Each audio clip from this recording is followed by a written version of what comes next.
Today is Wednesday, June 15th. What to know about President Biden's optimistic view of the economy, as his critics say he's responsible for a crisis. Also, can former President Trump pick the winners of the primaries? We're talking about the track record of Trump-endorsed candidates so far. Plus, what new data shows about the cost to fly, how the pandemic actually had an impact on our pets. And it used to be a symbol of the internet, but as of today, it'll stop working.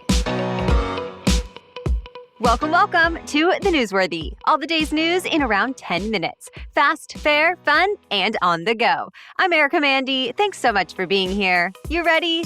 Let's do this. President Biden is facing a lot of pressure about the economy. So this week, he's defending his record and his recovery plans.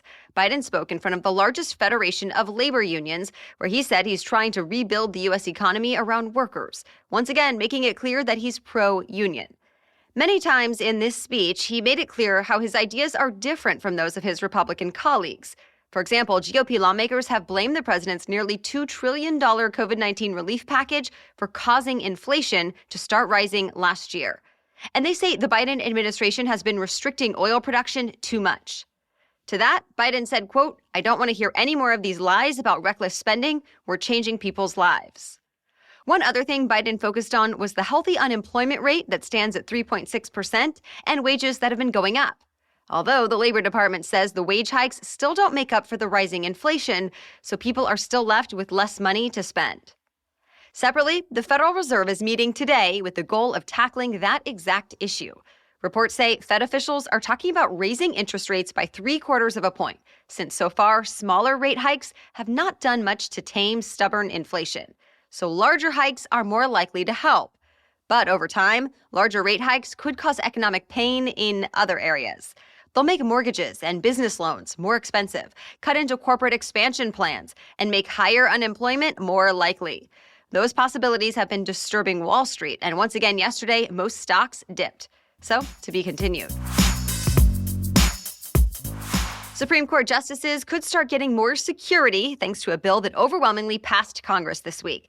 This comes just days after an armed man was arrested near Justice Brett Kavanaugh's home and charged with attempted murder. It also comes ahead of an especially divisive ruling. Any day now, Supreme Court justices are expected to officially decide whether or not to overturn Roe v. Wade. That's the decision that protected the right to abortion for nearly half a century. And law enforcement agencies have warned that ruling could incite violence. So the new bill would authorize police protection for families of Supreme Court justices, and if a court-martial decides it's necessary, for their staff too. The measure now heads to President Biden's desk for his signature. Today, with the latest January 6th committee hearing, Americans were supposed to hear testimony from former Justice Department officials who were expected to say former President Trump pressured them to pursue his theories of election fraud. Well, the committee decided to delay that hearing to next week because of scheduling issues. But another hearing about the Capitol riot is still scheduled for tomorrow. The top Republican on the committee, Congresswoman Liz Cheney, gave a sneak peek at that one. She posted a video preview saying the hearing will spotlight former President Trump's efforts to convince then Vice President Pence to refuse to count electoral votes, all as part of a plan to overturn the election and prevent the transition of presidential power. Then she showed footage from one White House advisor testifying that Trump and a conservative lawyer were trying to fight the election results even after the Capitol riot. Of course, former President Trump says the entire investigation is politically motivated, and he says he did nothing illegal. The next hearing is set for tomorrow at 1 p.m. Eastern. Former President Trump may not actually be on the ballots, but he's still scoring some notable victories in the primaries. For example, a Republican who's won his last 5 elections in South Carolina just lost his House seat after 10 years. Congressman Tom Rice is one of the 10 Republicans who supported impeaching Trump last year, and Trump endorsed his challenger who ended up winning. Also overnight, Nevada's Attorney General Adam Laxalt won the Republican nomination for Senate. Not only does he have the backing of Trump, but he's also been campaigning on the idea that the presidential election was stolen. This certainly is not the first time Trump's picks have come out on top either. For example, celebrity Dr. Mehmet Oz won the Republican Senate primary in Pennsylvania. Also, hillbilly elegy author J.D. Vance won the Republican nomination for Senate in Ohio over better-funded rivals. And former football star Herschel Walker became the GOP nominee for one of Georgia's Senate seats over more seasoned politicians, all with Trump's endorsements. But the former president's candidates have not all come out triumphant. Like Trump recruited someone to unseat Republican Congresswoman Nancy Mace after she criticized his role on January 6th. But last night, Mace won her Republican primary in South Carolina anyway. Overall, former President Trump has endorsed 173 candidates this election season. When it comes to the very competitive races, 9 of his candidates have lost so far, while 23 have won. Dozens more are still in progress. Parents who want to get their kids vaccinated against COVID-19 could soon have 2 options to choose from. A key panel of vaccine experts recommended the FDA authorize Moderna's vaccine for kids ages 6 and up. So far, the only vaccine available for children has been the one from Pfizer. Assuming the FDA and CDC sign off too, as expected, the Moderna shots could become available for kids as soon as next week. Also today, the same advisory committee is meeting to discuss COVID-19 vaccines for the youngest children as young as 6 months old. For those, it'll review data from both Moderna and Pfizer. All right, we have more news still ahead for you. But first, let's take a quick break for our sponsor. Finding and booking a doctor who's right for you does not need to be a terrible experience. Will they take your insurance, understand your needs, or be available when you can see them? With ZocDoc, the answer can be a refreshingly pain-free yes. ZocDoc is a free app that shows you doctors who are patient-reviewed, take your insurance, and are available when you need them. The verified patient reviews allow you to see what other real humans had to say about their visit. So when you walk into that doctor's office, you're set up to see someone in your network who gets you. Every month, millions of people use ZocDoc. And when I need a new doctor, I'm one of them. And now, so is the executive producer of this show, who told me she had a great experience and has returned multiple times to see the doctor that she found on ZocDoc. Go to ZocDoc.com/newsworthy and download the ZocDoc app for free. Then start your search for a top-rated doctor today. Many are available within 24 hours. That's ZocDoc, ZocDoc.com/newsworthy. ZocDoc.com/newsworthy.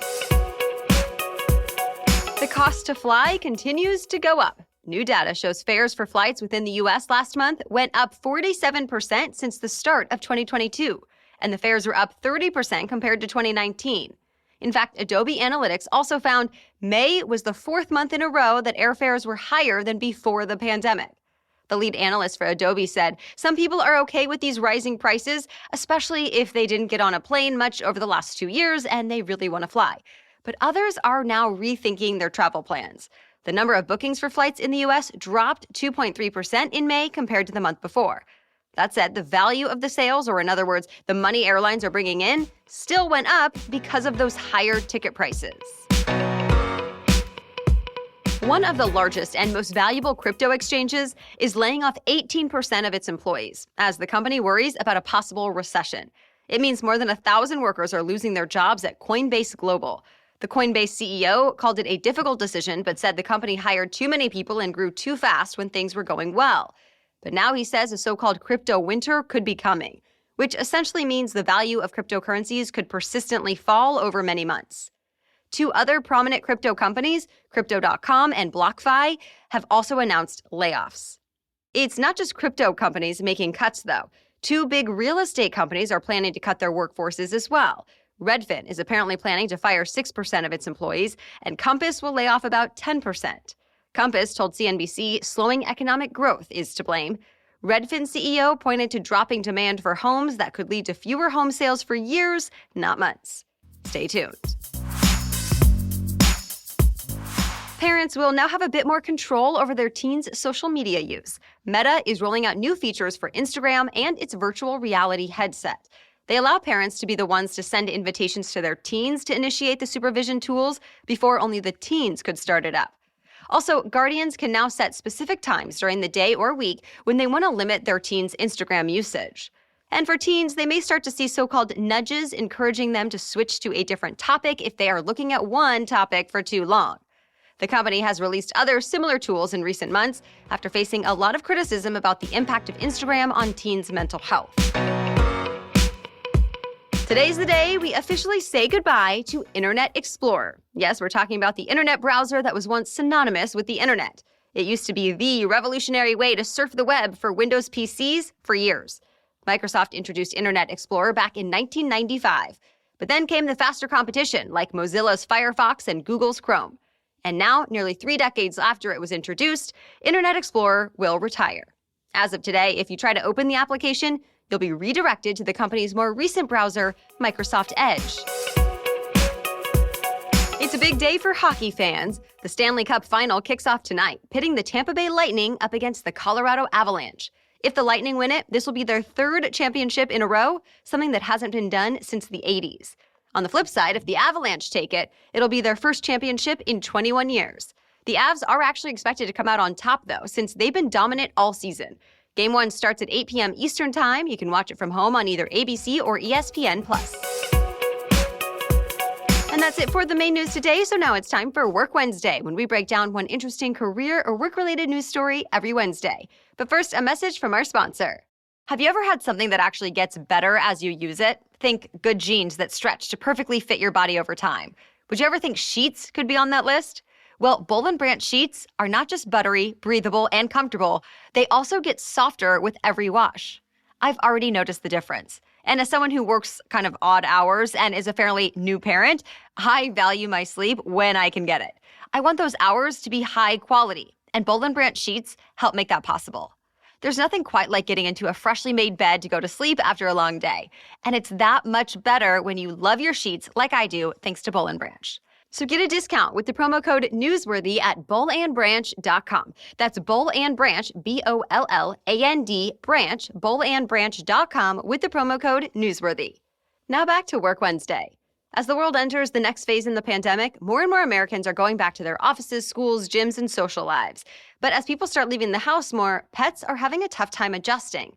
The ASPCA says more than 23 million American households added a cat or dog during the pandemic.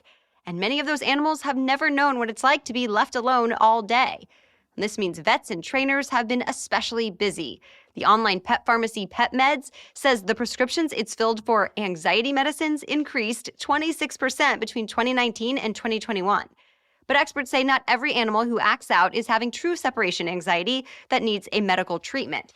They suggest practicing separating gradually before you have to be gone all day and keeping things at home as normal as possible, making sure dogs especially still have scheduled walks and feeding times. And then there are some more creative options. One pet behaviorist told the Wall Street Journal one of her clients actually had luck buying a human-sized dummy to sit with her dog while she was away. Others have gone for pet spa treatments and even beer made especially for pets. All right, thank you so much for joining us as part of your daily routine and for sharing the show with your friends, family, and coworkers. We will catch you up with more news to know tomorrow. Until then, have a great day.